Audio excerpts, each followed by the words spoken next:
that I am the right man in the wrong party. I repeat, I am the right man in the wrong party. लेकिन आप उसी party के MLA से चुने गए हैं जिसको आज बुरा भला कह रहे हैं आप। रॉन्ग, राइट, जवानी और जनता, यही जप रहे हैं राघव चड्ढा। विपक्ष अटल बिहारी वाजपेयी के बारे में कहता था कि अटल जी सही हैं लेकिन पार्टी गलत है। राघव चड्ढा अपने मुंह मियां मिट्ठू बन रहे हैं, खुद को सही आदमी बता रहे हैं और आम आदमी पार्टी को गलत। इस आम आदमी पार्टी को मैंने अपने खून और पसीने से सींचा और अपनी जवानी के 15 साल दिए। वो आम आदमी पार्टी आज पूरी तरीके से अपने सिद्धांतों से, अपने मूल्यों से, अपने कोर मॉरल और वैल्यूज से भटक चुकी है। यह गूढ़ ज्ञान प्राप्त करने में राघव चड्ढा को 15 साल लग गए। इस बीच राघव चड्ढा का खून पसीना बहा, जवानी बर्बाद हो गई। सभी पर एक एक कर बात करेंगे। सबसे पहले राघव चड्ढा से सवाल। चड्ढा जी, यह कैसे तय हुआ कि आप राइट हैं और आम आदमी पार्टी रॉन्ग? अगर आप सही थे तो 15 साल तक गलत पार्टी में क्या कर रहे थे? और यह कैसे मान लिया जाए कि अब जिस पार्टी में आप जा रहे हैं वह सही पार्टी है? उस पार्टी के बारे में खुद आपका ही अनुभव ठीक नहीं है। चड्ढा जी, याद है आपको, आप ही बीजेपी को गुंडों की पार्टी कहते थे, याद नहीं है तो सुन लीजिए। और मेरा ये मानना है कि बीजेपी एक गुंडों की पार्टी है, अनपढ़ गुंडों की पार्टी है, वो सिर्फ गुंडागर्दी करते हैं। अब आप बताइए कि अगर आप सही आदमी हैं तो गुंडों की पार्टी में क्यों जा रहे हैं? कोई जवाब है? नहीं ना? क्यों? क्योंकि सच ये है कि आपको मलाई चावने की आदत है। जब तक आम आदमी पार्टी दिल्ली की सत्ता में थी तब तक आप आम आदमी पार्टी में थे, तब सब कुछ ठीक था। जैसे ही पार्टी सत्ता से बाहर हुई, आपकी राह जुदा हो गई। अब आते हैं आपके खून पसीने पर और 15 साल की जवानी पर। आप बताएंगे कि वह कौन सी क्रांति थी जिसमें आपका खून पसीना बहा और देश के गरीब लाचार की जिंदगी बदल गई। अगर आप झूठ की बुनियाद पर खड़े बिके हुए अन्ना हजारे के इंडिया अगेंस्ट करप्शन की बात कर रहे हैं तो माफ कीजिए, उससे केवल आप लोगों की जिंदगी बदली। आप लोग राज्यपाल, मुख्यमंत्री, मंत्री और सांसद विधायक बन गए। आम आदमी तो आज भी काले धन की बाट जोह रहा है। चड्ढा जी, जिस तरह से आपके 15 साल गुजरे हैं, उस तरह के दिन के 1 मिनट के लिए भी करोड़ों लोग इस देश में तरस रहे हैं। चड्ढा जी, सच ये है कि हर्रे लगे न फिटकरी, रंग चोखा होए की तर्ज पर आप बगैर कोई चुनाव लड़े मनीष सिसोदिया का सलाहकार बन के माल चाभने लगे। 2018 में गृह मंत्रालय को इस पर रोक लगानी पड़ी।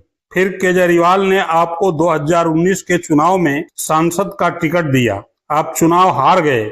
चुनाव हारने के बाद भी एक बार फिर 2020 के विधानसभा चुनाव में केजरीवाल ने आपको विधायक का टिकट दिया। आप विधायक बने। केजरीवाल ने आपको दिल्ली जल बोर्ड का उपाध्यक्ष बनाया और फिर 2022 में ही केजरीवाल ने आपको राज्यसभा में भेजकर सांसद बनाया, जिसे पार्टी छोड़ने के बाद भी आप छोड़ने को तैयार नहीं हैं। पार्टी गलत थी तो आपको सांसद विधायक बनाई और आप सही हैं तो धर पकड़ की डर के कारण हुए दल बदल के बाद भी राज्यसभा से इस्तीफा देने को तैयार नहीं हैं। हिम्मत है तो गलत पार्टी से मिली सांसदी को छोड़कर खुद को सही साबित कीजिए। चड्ढा जी, 2015 से लेकर अब तक आप किसी न किसी लाभ के पद पर बने हुए हैं। गाड़ी, घोड़ा, बंगला, भारी भरकम वेतन भत्ता ले रहे हैं, यह तो हमें मालूम है। पसीना कब और कहां बहाया आपने, यही बता दीजिए। एयर कंडीशनर में पसीना बहता है क्या? या विधानसभा और राज्यसभा में एसी और बिजली नहीं है क्या? वैसे भी आपका चेहरा देखकर तो नहीं लगता है कि आपको पसीना भी आता होगा। जरा सोचिए, जिस तरह आपकी जवानी गुजरी है या गुजर रही है, उस तरह कितनों का 1 घंटा भी गुजरता है। चड्ढा जी, पार्टी ने सांसद विधायक बनाया तो पार्टी गलत थी और आप पार्टी छोड़ने के बाद भी पार्टी की वजह से मिली सांसदी छोड़ने को तैयार नहीं हैं तो आप सही हैं। सच ये है कि आम आदमी पार्टी छोड़कर भाजपा ज्वाइन करने के 24 घंटे के अंदर ही इंस्टाग्राम पर आप राघव चड्ढा के 14 लाख फॉलोअर्स कम हो गए हैं। 24 घंटे पहले फॉलोअर 14.6 मिलियन 1,46,00,000 थे। शनिवार शाम तक यह 13.2 मिलियन 1,32,00,000 ही बचे दिखे। यह आपके गलत होने का प्रमाण है। सोशल साइट पर आपको अनफॉलो करने वाले, आपको छोड़कर जाने वाले युवा हैं, जेनजी हैं। और हाँ, सोशल साइट पर ट्रेंड कर रहा अनफॉलो राघव चड्ढा आपको आपका भविष्य बताने के लिए काफी है। यह जनता का मीटर है जो रुकने का नाम नहीं ले रहा है। कई संविधान के ज्ञाताओं ने, देश के वरिष्ठ अधिवक्ता और संविधान के विशेषज्ञ कपिल सिब्बल जी ने, पीडीटी आचार्य जी ने और तमाम लोगों ने ये साफ कर दिया है कि जिन 7 लोगों ने आम आदमी पार्टी को तोड़कर भारतीय जनता पार्टी में विलय करने का फैसला लिया है, उनकी सबकी सदस्यता खत्म होगी, रद्द होगी, समाप्त होगी। यह बहुत साफ तौर पे। और कल तो मैं एक टीवी चैनल देख रहा था, वहां पे एक एनडीए के घटक दल से जुड़े हुए अधिवक्ता ने कहा सुप्रीम कोर्ट के कि नहीं भाई, इनकी मेंबरशिप तो जाएगी। तो सभी विशेषज्ञों से बातचीत करके, सिब्बल साहब की राय लेके, मैंने राज्यसभा के सभापति और देश के माननीय उपराष्ट्रपति महोदय को एक पिटीशन भेजी है, जिसमें संविधान की 10वीं अनुसूची के मुताबिक इन 7 सदस्यों की सदस्यता पूरी तरीके से समाप्त की जाए, खत्म की जाए, इसके बारे में उनसे अनुरोध किया है। और उपराष्ट्रपति महोदय से, सभापति महोदय से मांग की है कि इसकी जल्द से जल्द सुनवाई करके और इस पे एक न्यायपूर्ण फैसला अपनी ओर से दें। यह क्यों जरूरी है? क्योंकि आप एक पार्टी से चुनकर आते हैं और उसके बाद ईडी का, सीबीआई का, जांच एजेंसियों का दुरुपयोग करके आपको तोड़ा जाता है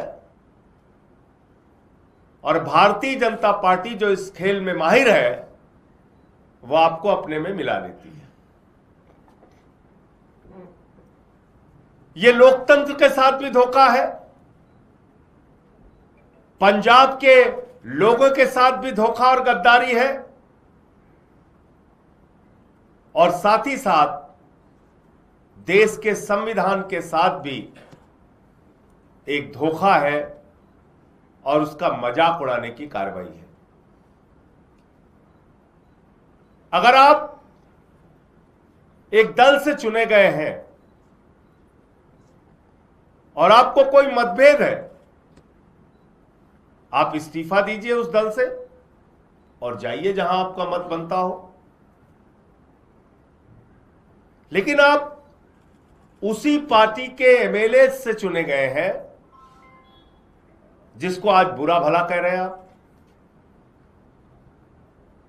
तो इसलिए इस याचिका से चेयरमैन साहब जल्द फैसला देकर इनकी सदस्यता रद्द करेंगे, ऐसी मैं उम्मीद करता हूं, ऐसा मैं भरोसा करता हूं। इस मामले में सर्वोच्च न्यायालय के भी कई निर्णय हैं जो स्पष्ट करते हैं कि कैसे इनकी सदस्यता जा सकती है,